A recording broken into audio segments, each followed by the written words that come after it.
dito at muli binabati ko kayo sa pangalan ng ating Panginoon. Amen. It's good to be back in the house of the Lord. Amen. Patuloy tayo na mag-aralan, matuto. Amen. To know more of Jesus in our lives. Amen. At we thank God for Sister Rain na nakalabas na po siya sa ospital. At almost 2 weeks siya sa ospital halos. At nung pumunta kami ron, halos hindi siya makagalaw dahil sa kanyang hapdi sa kanyang likuran. So balit, we believe in prayer. We believe that all things work together for good to them that love the Lord. Amen. At we thank God for Brother Lito sa kanyang kaarawan din. Amen. Na patuloy tayo. Amen. Anumang edad, age doesn't matter. Amen. What is important is your faith in the Lord. Amen. Hindi tumatanda ang faith. Laging sariwa ang pananampalataya na nasa buhay natin. Amen. So, sa gabing ito ay ating pong pag-uusapan ang tinatawag na positive Christian living. Amen. Positive, hindi negative, mga kapatid. Because we know that there are many Christians today that they lost the joy, they complain, they murmur. So, hindi ganoon ang dapat sa isang Kristiyano. Dapat tayo ay overcomers. Amen. Mananagumpay tayo, mga kapatid. In Jesus' name. The Bible said we are more than conquerors in Christ Jesus. Para ano pa't naglingkod ka sa Diyos kung pababayaan ka lang ng Panginoon? If you're not sure of Him, but we are sure sa Panginoon. Naalala niyo si Abraham, amen. Abraham staggered not, sabi ng Bible, he staggered not with unbelief in the promises of God, but he was strong, giving glory and praise to God. And he believed, he knew that he that promised is able to perform what he has promised. Kayang ganapin ni Lord ang pinangako niya sa kanyang mga anak. Kaya magtiwala tayo sa kanyang salita. Patuloy tayong manguyapit sa kanyang pangako dahil kailanman, sabi niya, hindi ko kayo bibiguin. He will never fail you. Amen. He will never leave you nor forsake you. Tumayo tayong lahat, mga kapatid, at ating pong buksan ang ating mga Bibles as we dwell on this subject, positive Christian living. You know, the prophet said a Christian is always positive, never negative. Amen. Sa minsaheng or Bible verse, Proverbs chapter 4, 20 to 27. Diretso na natin sa 27. Sabi po rito ng Bible, this is an advice to God's children. My son, attend to my words. Amen. Incline thine ear unto my sayings. Let them not depart from thy eyes. Keep them in the midst of thine heart. For they are life unto those that find them, and health to all their flesh. Keep thy heart with all diligence, for out of it are the issues of life. Put away from thee a froward mouth, and perverse lips put far from thee. Let thine eyes look right on, and let thine eyelids look straight before thee. Ponder the path of thy feet, and let all thy ways be established. Turn not to the right hand or to the left, and remove thy foot from evil. Basahin natin sa Tagalog para ating pong maunawaan ng maigi. Anak ko, makinig ka sa aking mga salita. Ikiling mo ang iyong pandinig sa aking mga wika. Huwag mong hayaang sila'y mawala sa paningin mo. Ingatan mo sila sa kaibuturan ng iyong puso, sapagkat sa mga nakakatagpo sa kanila, ang mga ito'y buhay at kagalingan sa kanyang buong katawan. Ang iyong puso'y buong sikap mong ingatan, sapagkat mula rito'y dumadaloy ang mga bukal ng buhay. Ang madayang bibig ay iyong alisin. Ilayo mo sa iyo ang mga labing suwail. Tuminging matuwid ang iyong mga mata sa unahan, at ang iyong mga paningin ay maging matuwid sa iyong harapan. Landas ng iyong mga paa ay iyong tuwirin, at magiging tiyak ang lahat ng iyong tatahakin. Huwag kang lumiko sa kanan o sa kaliwa. Ilayo mo ang iyong mga paa sa kasamaan. Amen. So we want to be positive. Amen. Hindi lamang, we're not talking about mind over matter here. Amen. So alam natin, ang Buddhism, they have mind over matter. See, but here we believe, amen, the mind of God. Not depending on our mind, kundi sa salita ng Panginoon, let the mind of Christ be in you. Amen. Dito tayo nakatuon sa kanyang salita, mga kapatid. And sabi ng prophet dito, magbasa tayo ng ilang mga quotations to support our subject. Sabi niya, madalas natin ito nababasa, pero ipaalala lang sa inyo. Sabi niya, never let your testimony be negative. Let it be positive all the time. So ano man ang pinagdaraanan mo, whatever you're going through in life, amen, just believe that all things will work together for good. Because you're a child of God, amen, you're a son and daughter of a king, and the prophet said, all the powers of heaven and earth, amen, are at your disposal. Humiling ka lang, sabi ng Panginoon, di ba? John 15:7, if my word abide in you and you abide in me, you can ask what you will and it shall be given. It shall be done unto you. That's faith, mga kapatid. So faith is always positive. Sabihin mo raw, I'm saved, ako'y ligtas. I have God in my heart, and I believe Him with all my heart. Laging ganyan daw po ang ating sabihin. Let your testimony always, and your thoughts, everything, never permit a negative thought to come in your mind if you can help it. Huwag mo raw pahintulutan na may mga negatibong bagay na pumasok sa isipan mo. Ano ba yung mga negatibong bagay? Things that can give you trouble, mga kabagabagan. Like your future, if you're thinking what your future holds. Sabi nga kanina, we don't know what the future holds. But if you trust in Him who holds the future, amen. Praise God. Mananaig tayo, mga kapatid. Mayroon tayong Diyos na maasahan. Sabi niya, upon this rock I will build my church, and the gates of hell can never prevail against it. Huwag niyo raw paintulutan na may mga negatibong kaisipan na pumasok sa isip niyo. This is the battleground. Amen? Sabi ng prophet, di ba? Nandito ang labanan. Amen? Huwag kayong makikinig sa diablo because there are two influences, God and the devil. Anything that's not according to the word, that's of the devil. Anything na magpapahina sa faith mo, hindi sa Diyos yan, sa diablo yan.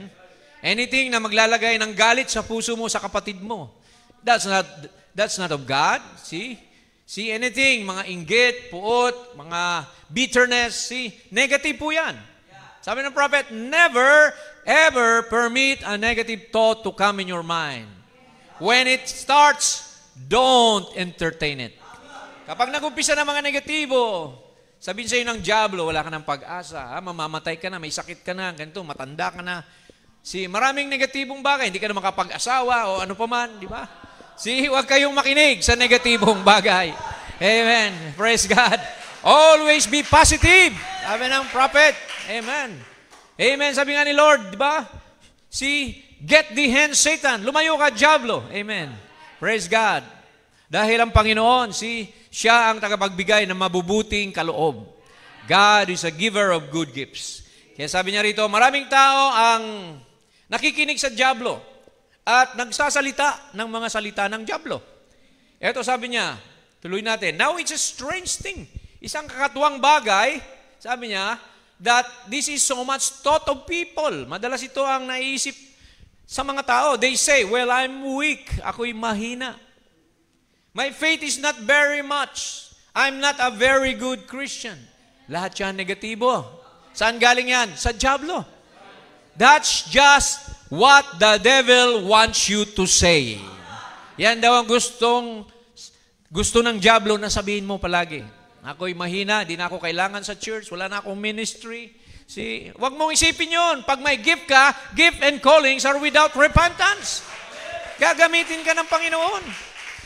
Kahit nahulog ka, si Samson nahulog, pero sa bandang huli, ginamit pa rin ni Lord. Di ba? We are all, amen, human beings with mistakes and weaknesses. So don't look at your weaknesses. Amen. Look at the grace of God in your life.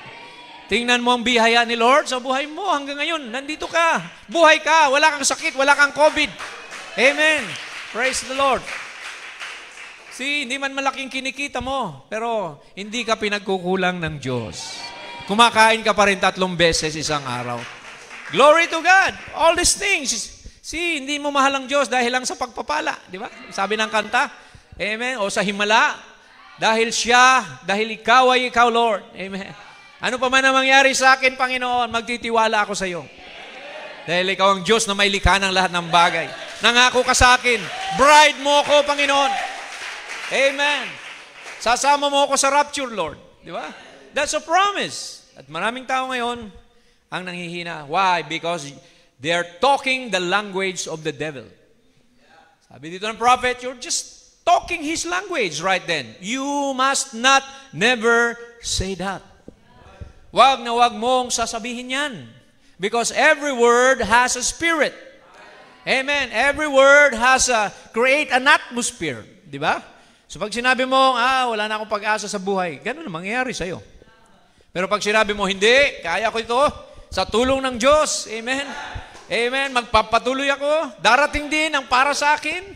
Ang blessing ko, amen, ang akong Panginoon. They that wait upon the Lord shall renew their strength. Kinanta natin, mga kapatid.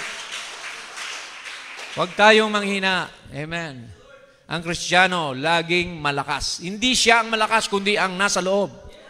Ang Panginoon na nagpapalakas sa atin. He's the one that strengtheneth me. Sabi ni Paul, I can do all things through Christ who strengtheneth me. So kung may Kristo ka sa puso, kung Kristiyano ka na, nandyan si Lord. Huwag mong isiping nag-iisa ka. Don't ever think that you're alone. Sabi ni Lord, I will never leave you nor forsake you. I will be in you until the end of the world. Do you believe that? Niwala ka ba yan? Amen. Ito pa, sabi ng prophet sa resurrection. Gusto niya, masaya ka. Amen. Lagi natin itong binabasa, pero napakagandang ulitin. Sabi ng prophet, God don't want you to be frowning. Anong frowning? Nakasimangot, nagmumukmok. God doesn't want you to be frowning. God wants you to be happy. Can you say amen? That's the prophet of God. Telling you that God wants you to be happy. Amen. God will give you a good expected end. Di ba? Sabi ni Jeremiah. Amen. Thoughts of peace. Amen. Praise God. See, the human heart was made to be happy. Ang puso raw ng tao, ginawa ng Diyos para maging masaya. So anong naging problema? Ba't malungkot ka? Hindi ka ba naniniwala ng Diyos kasama mo sa buhay mo? See? Na-underestimate mo na ba ang power ni Lord? See? Worry will cause cancer. Grabe, yung pag-aalala pala ay magdudulot ito ng cancer. Temper. See, yung init ng ulo, pag-aburido, will cause cancer. See, kaya delikado yung mga laging aburido sa buhay. Amen. Laging mainit ang ulo, mataray, at kung ano-ano pa. Di ba? So, kailangan peace, mga kapatid. Peaceful living. Amen. Tayo ay matuto na maging kalmado lang. Be still, sabi ni Lord, and know that I am your God. Relax lang. Amen. Just leave unto me, sabi ni Lord. Ano ang problema mo? Ipagkatiwala mo sa akin. Amen. Kahit si Joseph, naalala niyo si Joseph, mamaya babasahin natin si Joseph. He went through a lot of troubles and misfortunes, but still, he believed in God. He never failed, amen, in trusting God. Tuloy natin ang quote. Sabi niya, don't never be upset. Don't na, never pa. Huwag ka raw, ano bang upset sa Tagalog? Madidismaya, yes. Malulungkot. Sabi niya, just walk in His love. Lumakad ka lang sa pag-ibig ni Lord. Huwag mong isipin na galit sa iyo ang Diyos. Galit siya sa kasalanan. Pero kailangan, pag nagsisi ka, amen, nandyan ang pagmamahal ng Panginoon. Amen. All you have to do is come back like the prodigal son. Amen. Yung prodigal son, parang pinatutunayan sa atin na sabi roon ng Ama, forget your past, forget what you've done, just come home. Di ba? Ganun ang Panginoon. Kalimutan mo na yung mga nakaraan mo. Bumalik ka lang sa akin. Lilinisin kita. Amen. Babaguhin kita at patatawarin kita. Di ba? Ang Panginoon laging bukas palad na naghihintay sa kanyang mga anak. So don't ever walk away from God. Huwag mong isipin na wala na ang Diyos. Hindi ka na tinutulungan. Sabi ng prophet, there's nothing can harm you. Message, the resurrection of Jesus. Walang anumang bagay na mananakit o pwedeng manakit sa iyo. There's neither powers, walang kapangyarihan. Things present, things future, nothing can separate us from Him. Wala nang makakapaghiwalay sa atin sa Panginoon. Naniwala ka ba doon? Walang makakapaghiwalay. Yung problema mo, yung kawalan, di ba? Sabi ni Paul, nothing. Poverty, di ba? Persecution. See? We are in Him. And we never come in by our own will. Hindi natin ginusto na nandito tayo sa mundo. Si Lord ang may gusto. Dahil magiging kanya, witness, testimony. Makikita sa iyo ang kapangyarihan ni Kristo. Na dati kang masama, binago ka, ngayon ikaw ay isang pinagpala. Amen. Ikaw ay isang taong pinatawad. Na born again ka. Amen. The old nature is dead and the new nature is born unto you. Sabi niya dito, He by His choice. Siya palang pumili. Nailagay tayo dito sa lupa. Amen? Elected us and brought us into Him. So, election. He chose us before the foundation of the world. So, itong conclusion, it is His business to take care of what He took Himself. So, siya na ang bahala na ingatan yung kanyang pinadala, itinalaga sa lupang ito. So, the prophet said, you are in God's economy. Nasa ekonomiya ka ng Diyos. Pag paubos na ang resources mo, mayroon na namang darating. Hindi ka pa tulutan ni Lord na maubusan. Look at the woman, the woman who fed Elijah. Naalala nyo? Hindi na naubusan yung kanyang banga. Inuna niya ang prophet. Pinakain. Kahit mamamatay na sila, last na lang, natakal yun. Last na lang na panggatong. Pero dahil inuna niya ang alagad, ang servant of God, hindi siya pinagkulang ng Panginoon. Hallelujah! So kaya tayo mga kapatid, amen. Inuuna natin ang gawain. Inuuna natin ang pag-iikapo, ang pag-offering, dahil may pangako yan. Sabi ni Lord, bubuksan ko ang durungawan ng langit at ibubuhos sa inyo ang pagpapala na wala ng silid kalalagyan. Siksik, liglig at umaapaw. Amen. So, sabi niya rito, no man can pluck them from my Father's hands. Walang makakapag-agaw sa kanila sa kamay ng aking Ama.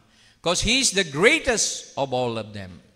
Amen. It's the Father who takes care of it, who's got any more power than God. Naalala niyo sa book of Matthew? Sabi ni Lord, kung kayo ng mga masasama ay nakakapagbigay ng mabuting bagay sa inyong mga anak, ako pa kayang nasa langit? Kung ang anak nyo ba humingi ng isda, bibigyan nyo ng ahas? Kung anak nyo humingi ng tinapay, bibigyan nyo ng bato? Di ba bibigyan nyo ng mabuting bagay? The same thing. Sabi niya, higit pa dyan ang inyong amang nasa langit. Amen. Humingi ka at ikay bibigyan. Kumato ka at ikay bubuksan. Maghanap ka at makakasumpong ka. See? By faith, mga kapatid. See? It's all by faith. Ito, dalawang scripture na nakita ko. Romans 8:28. We know, sabi ni Paul, we. Sino ba yung we?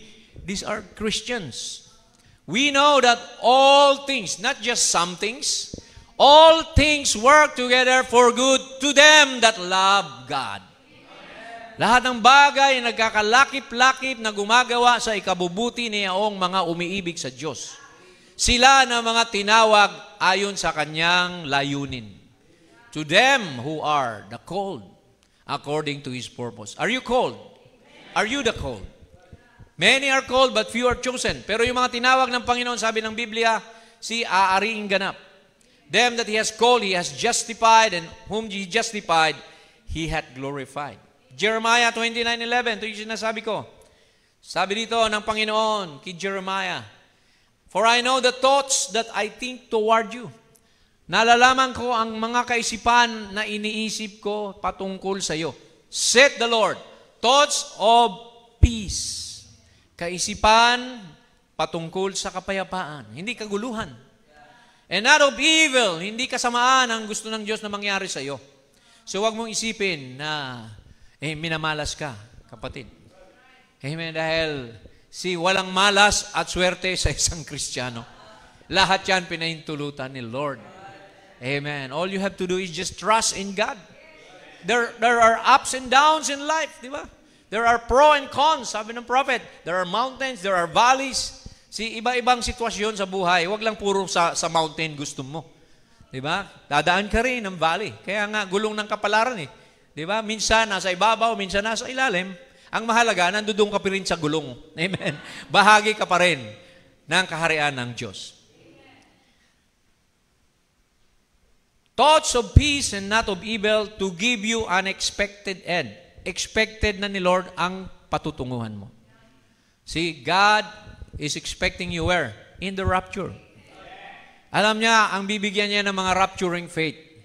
Sa ating panahon, amen, through the ages, may mga bride na nagkaroon sila ng rapturing faith. Yung iba nangatulog lang, dahil hindi naman namamatay ang Kristiyano, pero sa bandang huli, sabi rito, they without us cannot be made perfect. Amen. Pag kumpleto ng bride sa Laodicea, una silang babangon at tayong na mga natitira ay aagawin na kasama nila sa alapaap. Amen. Kaya magpatuloy lang tayo, mga kapatid. Amen. Huwag tayong atras abante. Amen. Tinitingnan tayo ni Lord kung nangahawakan ka sa pangako niya. Diba? Minsan wala, minsan nandyan. Paano mo papatunayan ang iyong loyalty? Ang iyong trust. Sabi ni Lord, if you love me, obey my commandments. Don't forsake the assembling. Amen. Now that you see that His coming is approaching. Joseph, ito si Joseph, binasa ko sa mensaheng 7 church ages.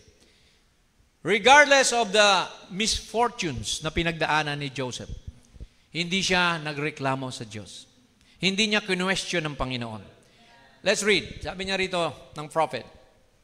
Now remember how those sons of Jacob treated Joseph. They cast him into a pit. Biruin mo yan, hinulog siya sa isang malalim na hukay.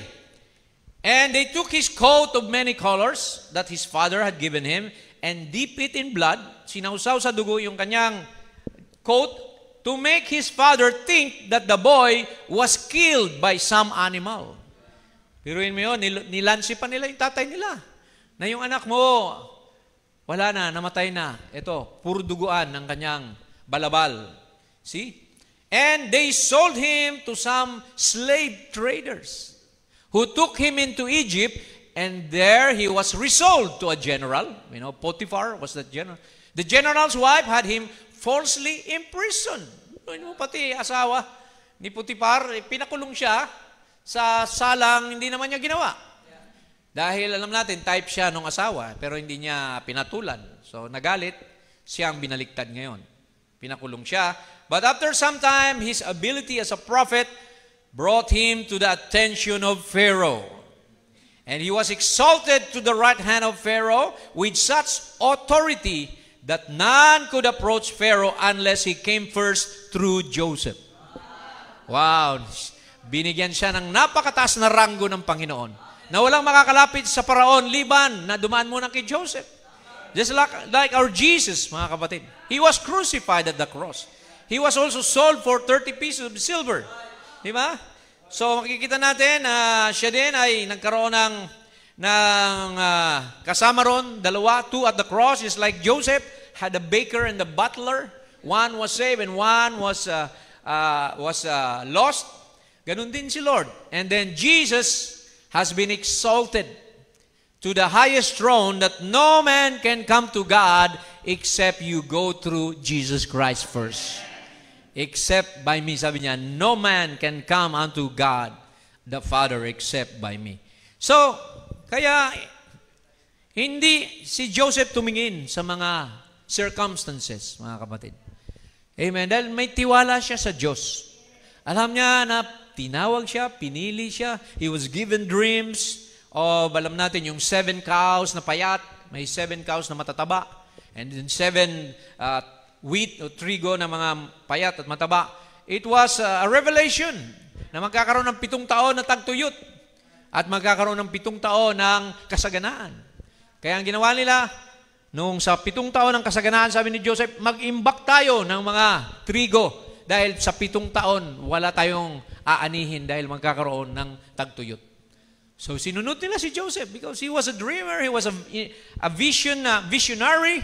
So kaya 7 years tagtuyot, walang makain sa buong Palestine. Saan sila pumunta? Kay Joseph. Pati yung mga kapatid niya na nagpapatay sa kanya. Di ba? nagmakaawa pa sa kanya. See? Praise God. The same thing with the Jews who crucified Jesus one day. Magmamakaawa sila kay Jesus Christ. Pero anong gagawin ni Jesus? Patatawarin lang sila. Just like Joseph, pinatawad niya yung mga kapatid niya. Umiiyak nga siya dahil nakita niya si Benjamin, his true brother. Amen. Kay Leah. Amen. So kaya, ganun din, kay Rachel. Kaya makikita natin na ganun din sa Panginoon, mga kapatid. Kaya pinakita lang ni Lord dito na kahit tayo dumaan ng anumang paghihirap, don't ever question God.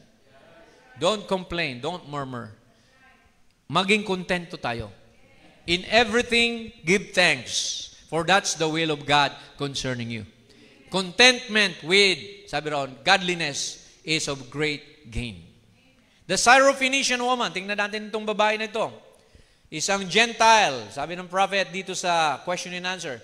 The Syrophoenician woman, Greek, isa siyang Grego. Actually, what she was, when Jesus said to her, "It's not meet for me to take the children's bread and give it to the dogs." Di ba insulto sa kanya yon?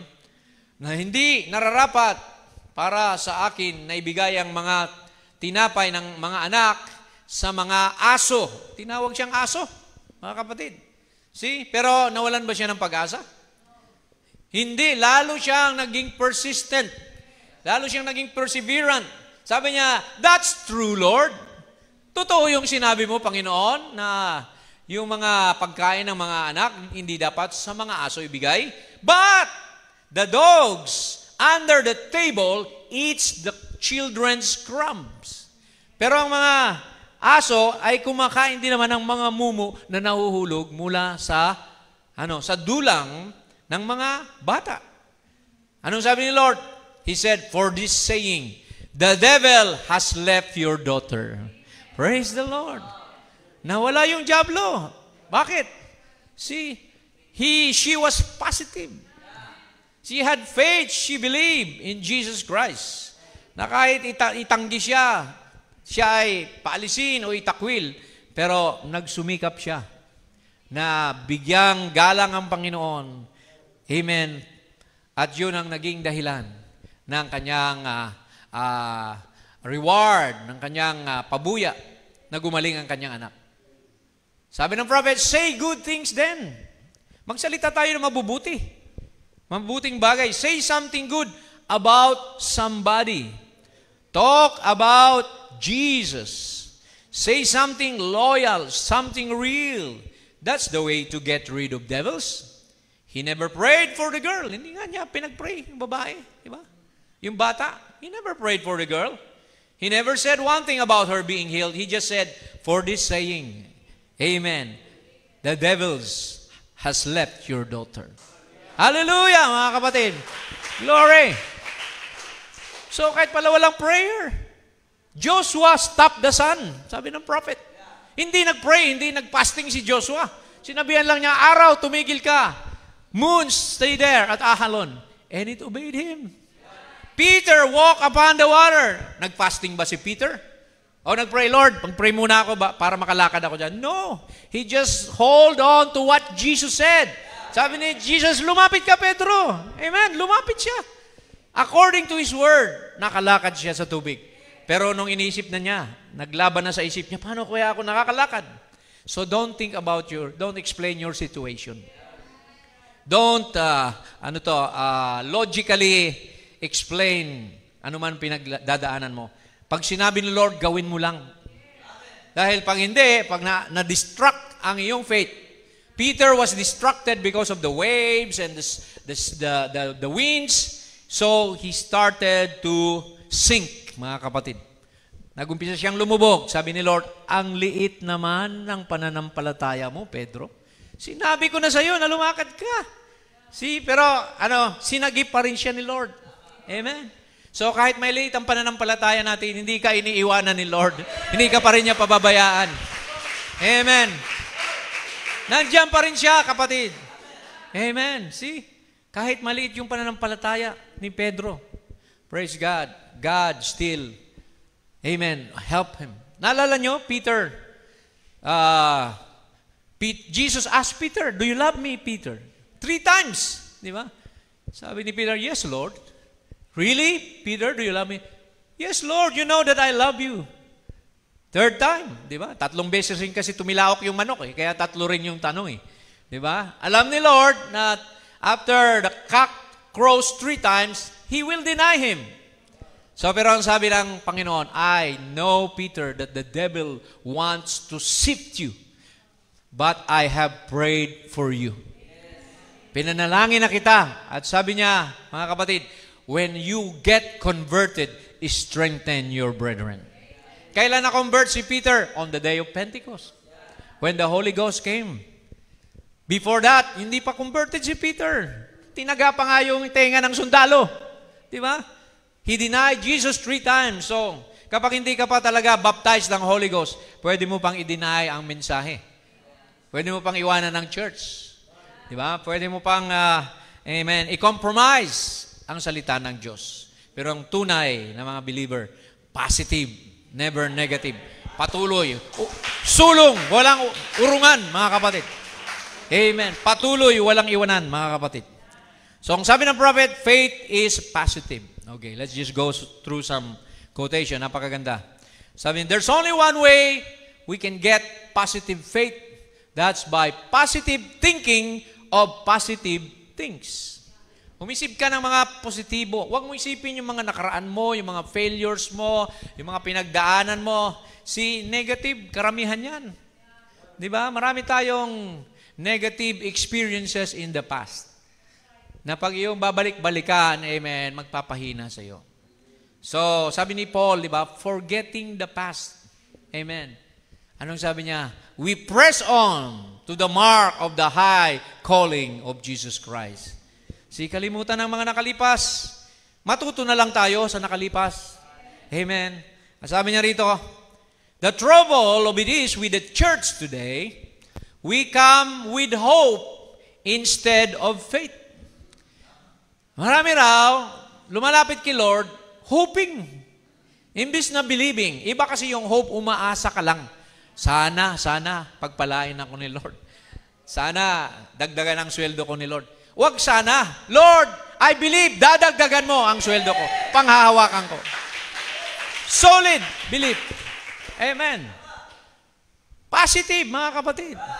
Dahil pag sinabi mo yan, God is obligated to His word. Pero iba yung umaasa ka lang, hindi ka sure. Di ba? So kaya sabi ng prophet, we come with hope instead of faith. Faith is positive. Faith needs no booster. Hindi na kailangan ng booster, sabi niya. Faith knows what it's talking about. Amen. Faith is strong.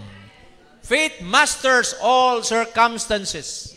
Sabi pa niya sa isang quotation, ano ibig sabihin nun? Ang faith, kaya niyang lusutan kahit anong problema na kinakaharap niya. Amen. God will make a way where there is no way.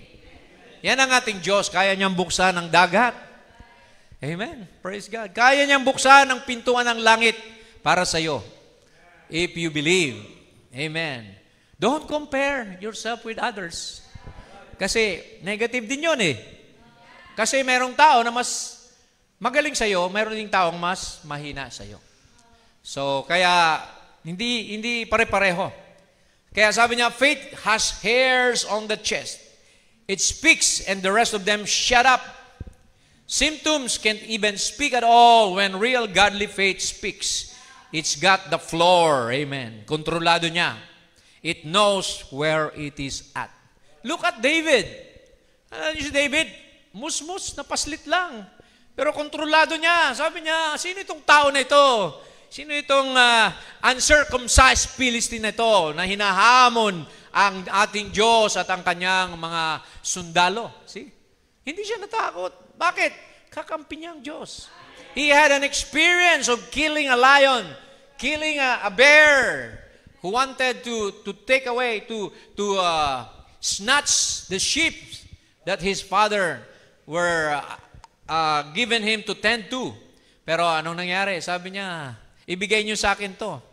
And Paul, or rather Saul, wanted to put some armor on David, but it was too heavy. Sabi niya, hindi ako sanay dyan sa mga seminary experience niyo. See? Mayroon akong sariling experience with my God. Amen. Na hindi nyo nalalaman. See? Kung yung leon binigay sa akin ng Panginoon, yung bear binigay sa akin, tinirador ko lang. How much more itong na hindi tuli na Pilistino ito? Kaya kumuha lang siya ng 5 bato. Di ba? 5 stones means faith, grace. And then sabi ng prophet, pagbitaw niyang ganon, sinakya ng Holy Spirit yung bato. Pumasok mismo dito sa space lang. Kasi punong-puno siya ng baluti. Meron lang maliit na space dito. Yung kanyang armor, yung kanyang pinaka-helmet, pumasok dito. Tumba si Goliath, mga kapatid. At sabi ni David, yung espada mo yan ang ipupugot ko sa iyong ulo. Ganun na nga ang nangyari. So kaya, speak the word. God will honor you when you speak the word by faith. Kaya mga kapatid, huwag nating limitahan ang Panginoon. Walang talunan na Kristiyano.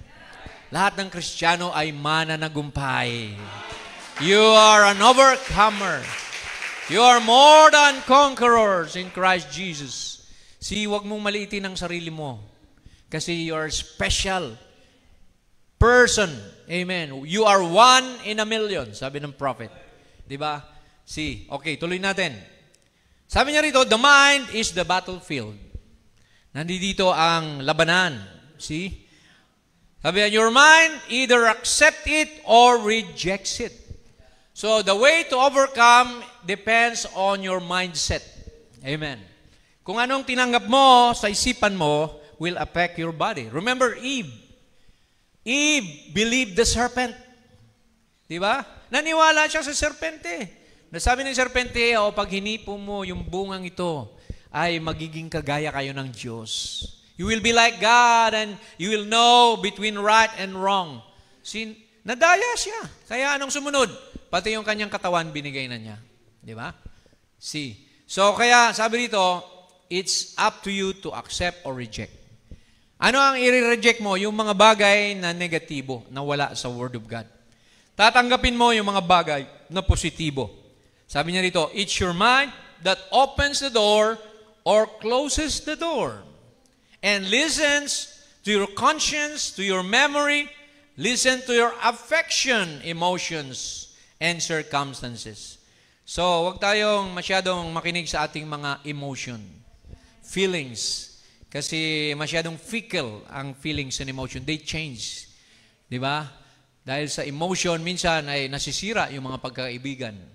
After na mawala na yung emotion, nanghinayang na, ba't ko ba nasabi yun? Di ba?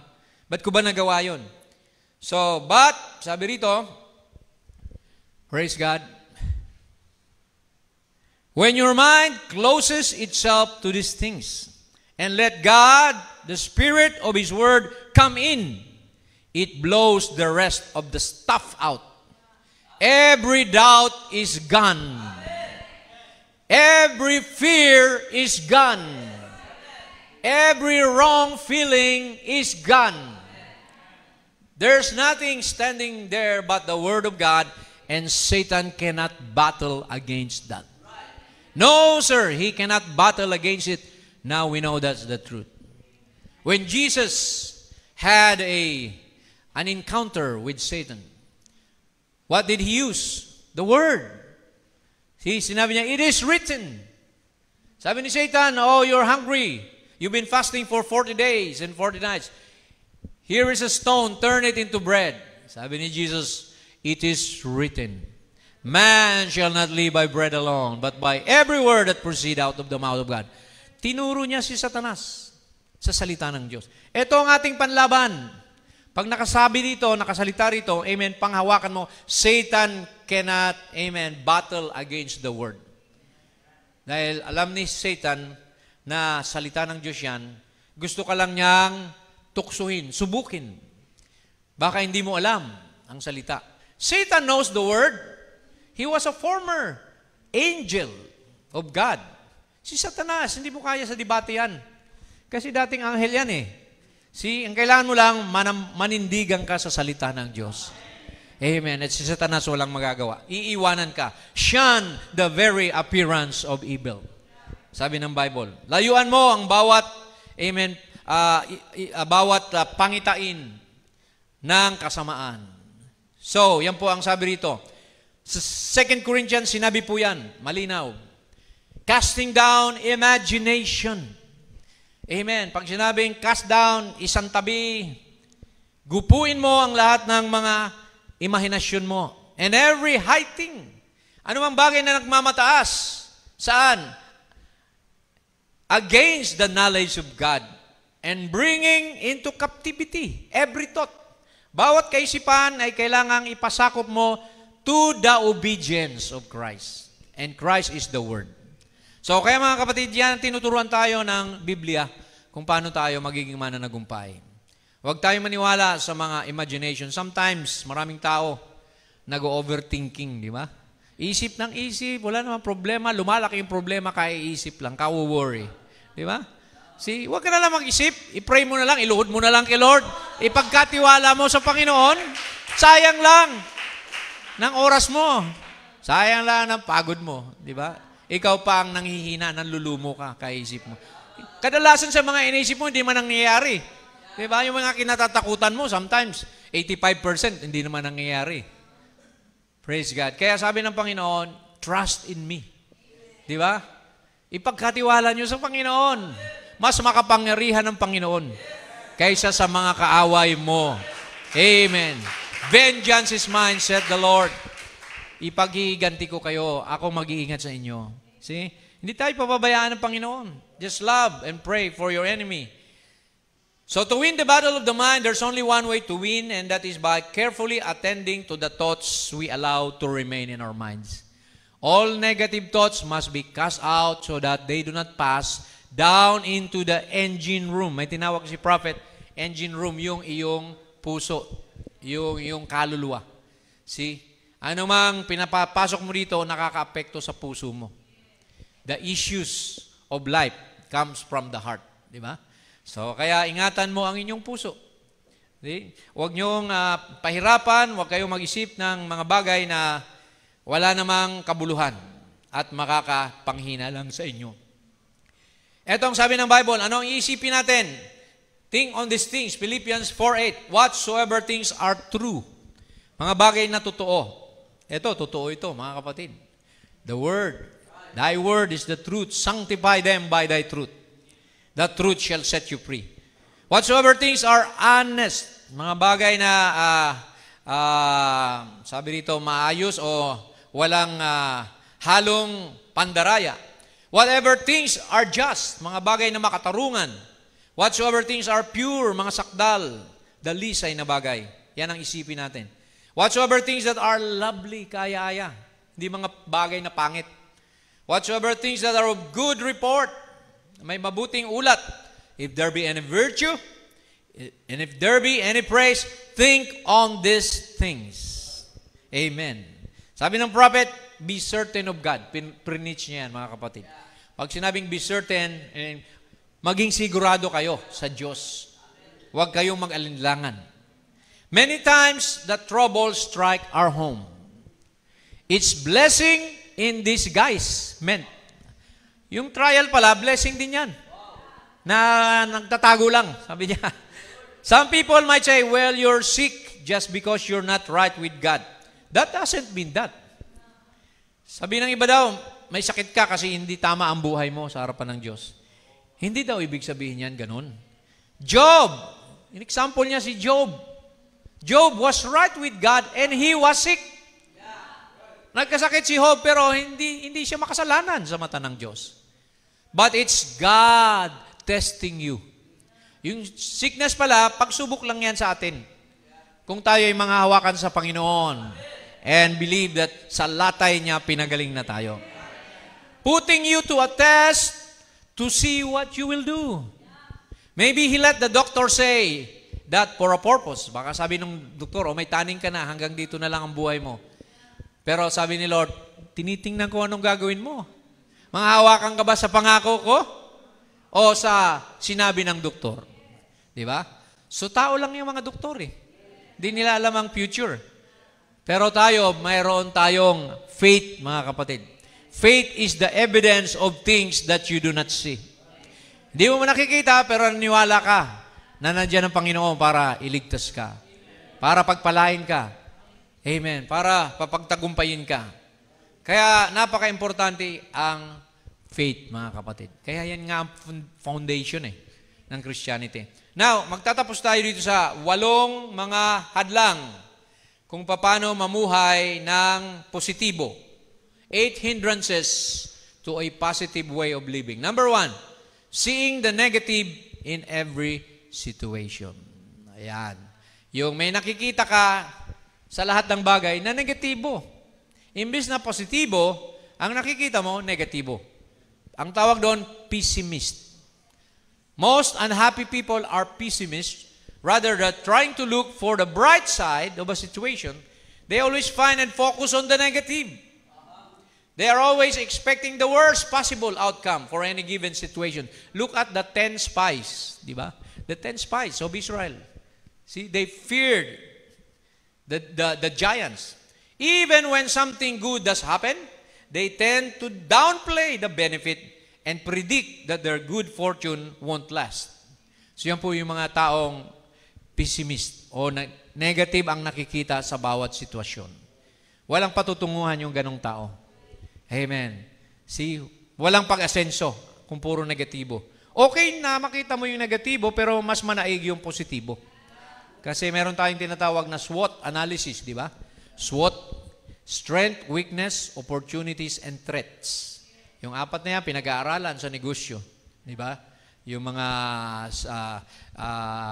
tawag dito, opportunities, weaknesses, kailangan pag-aralan mo. Pero, mag-dwell ka doon sa positive things. Pangalawa, focusing on the negative details of people's life. Ang nakikita mo lagi yung mga mali ng kapwa mo. Yan ang sabi rito. There are so many ugliness in people. Wala namang taong perpekto. May mga stubborn na tao, short-tempered, low esteem, liars, selfish, disobedient, false pride, envying, backbiting, to name a few. Pero tumingin tayo kay Kristo. Amen? So, wag tayo tumingin sa tao. Dahil walang taong perfecto. See? Madalas nga sinasabi ng Bible na kung sino yung mga tao na mahihina, yun ang kinukuha ni Lord. Di ba? See? Samson failed and others, all the prophets, David committed adultery and others, see? Pinapakita lang ni Lord na wala kang maasahan sa tao. Sa Panginoon tayo umasa na siyang tutulong sa bawat tao na naglilingkod sa Kanya. Amen. So, di ba pag nagturo tayo, 2 nakaturo, 3 sa iyo. Di ba? Don't judge, di ba? Don't judge people dahil doon sa pag-judge mo, doon ka rin ihahatulan. Amen? Number 3, malapit na. Getting stuck in the past and the future. Ang iniisip mo lagi yung nakaraan mo. Spending much of your time in the past and reliving old painful memories. Yung mga masasakit mong karanasan, lagi mong iniisip. Conflicts, yung mga hindi niyo pagkakaintindihan ng mga kaibigan mo, missed opportunities. Sana, nasa abroad na ako ngayon. Sana, malaking sweldo ko. Mga nakaraan na yun eh. See, that could hurt. Sabi rito, a whole lot. So, huwag ka mag-isip ng ganon. Kasi pagpasok mo sa church, lutang ka. Di ba? Dahil ang isip mo nandun eh. Hindi ka makapag-concentrate sa preaching ng salita ng Diyos. Di ba? Kung puro na lang yung nakaraan, pati future. Spending much of your time in the future. Yung mga parating pa lang eh. See? And imagining how things could go wrong. Baka hindi ako magtagumpay. In your relationships or with your health. And you create self-doubt and build into horrifying nightmare scenarios. Not being here in the present, kung hindi ka namumuhay sa kasalukuyan, see, it happens, it can lead you to miss out a lot of wonderful blessing and experiences sa kasalukuyan. So, huwag tayong mamuhay sa nakaraan o sa hinaharap. Mamuhay ka ngayon. Face the present, mga kapatid. See? Kasi sabi nga ng isang tao, yung nakaraan mo, nagastos na. It has been spent kung sa pera. Yung future mo, post-dated check pa yon. Pero yung present, cash. Diba? So, yan ang cash on hand. Yun ang gastusin mo. Diba? Huwag yung post-dated. Hindi mo pa magagastos yun. O yung mga nagastos mo na. So, dapat ganun tayo. Pang-apat, comparing your life to others. Kinukumpara mo yung sarili mo sa ibang tao. Okay, sabi rito, one very common and destructive daily habit is to constantly compare your life and yourself to other people and their lives. You compare cars, kotse, mas magara yung kanya, mas modelo. Houses, siya 3 floor, ako 1 floor lang. Jobs, mas mataas ang sweldo niya, posisyon niya. Shoes, pati sapatos, minsan, kinukumpara. Money, yung mga ipon. Relationship, mas maganda yung napangasawa niya, mas matalino, mas ganito. Diba? Social popularity and so on. So, wag po tayong tumingin sa mga ganyan. Tingnan natin yung biyaya ni Lord sa atin. Amen.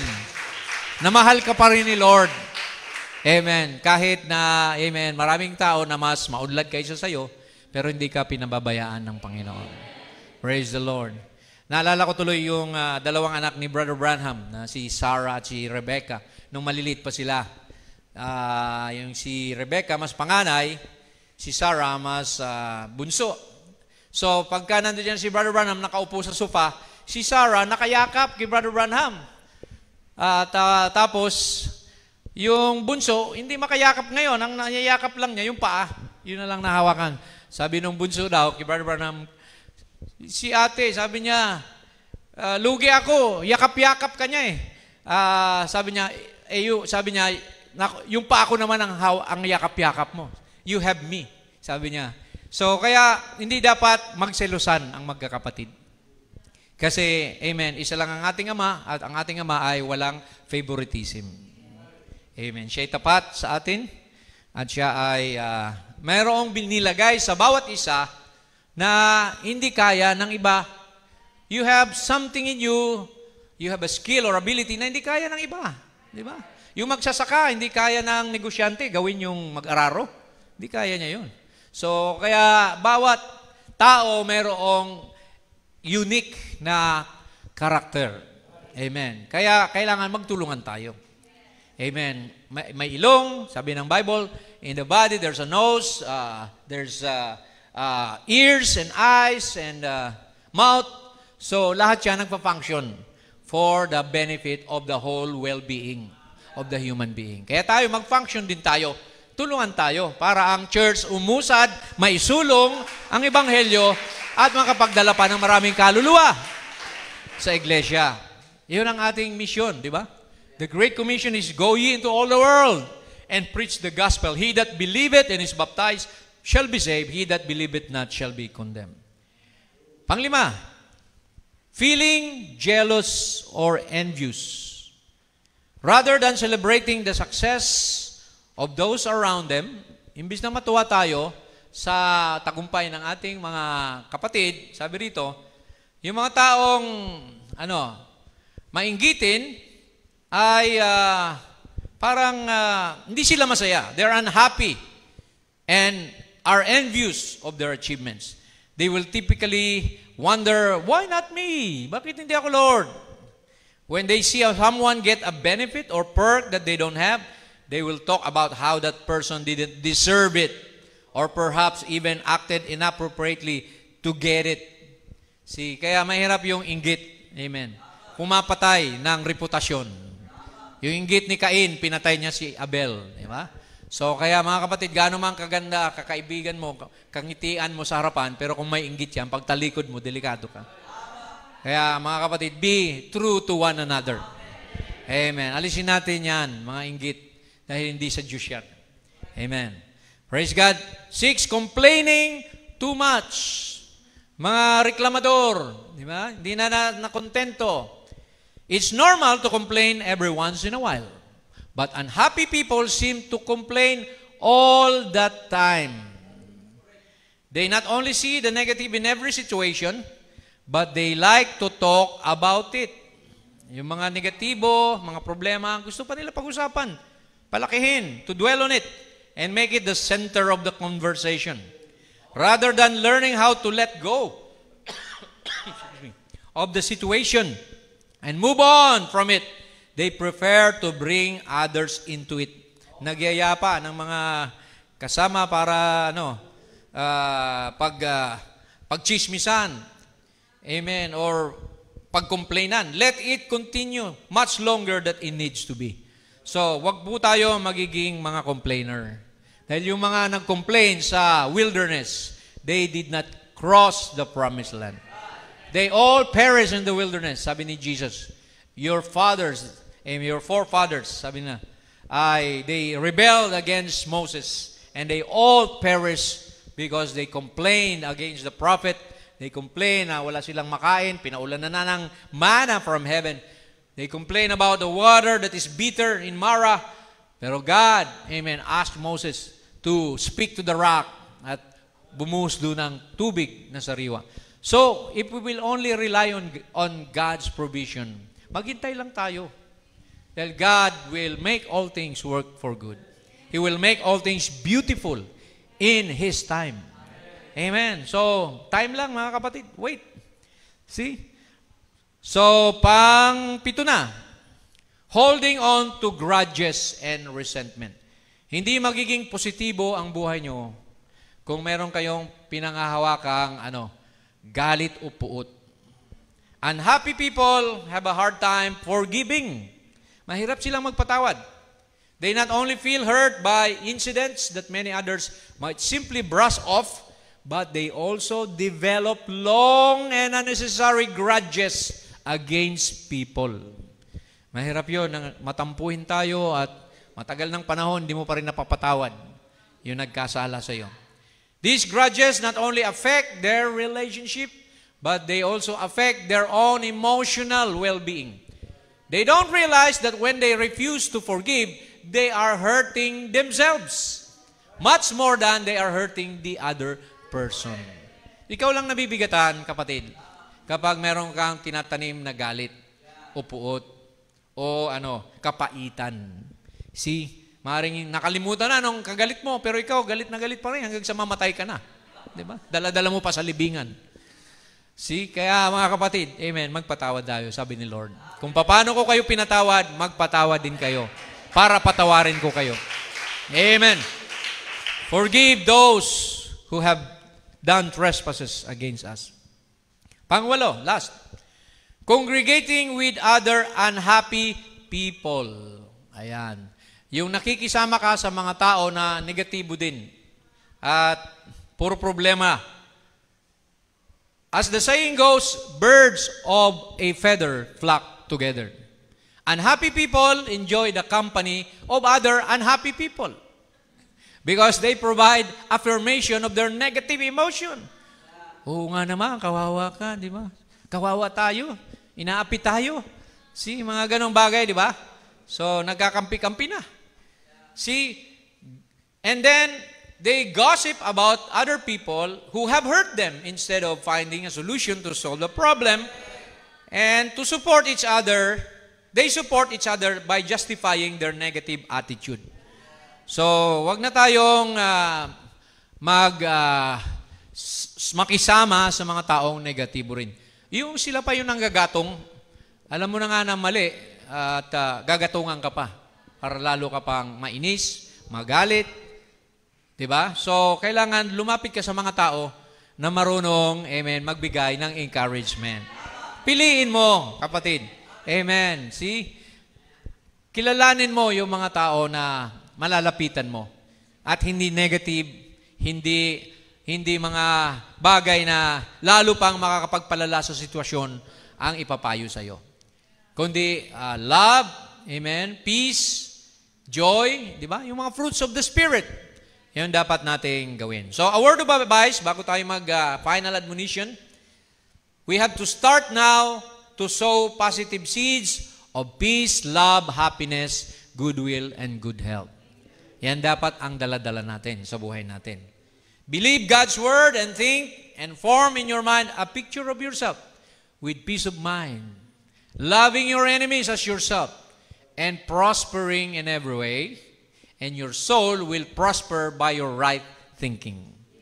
Accept these things fully in your conscious mind and continue to plant these good seeds, and surely you will reap a bountiful harvest of the same kind of crop.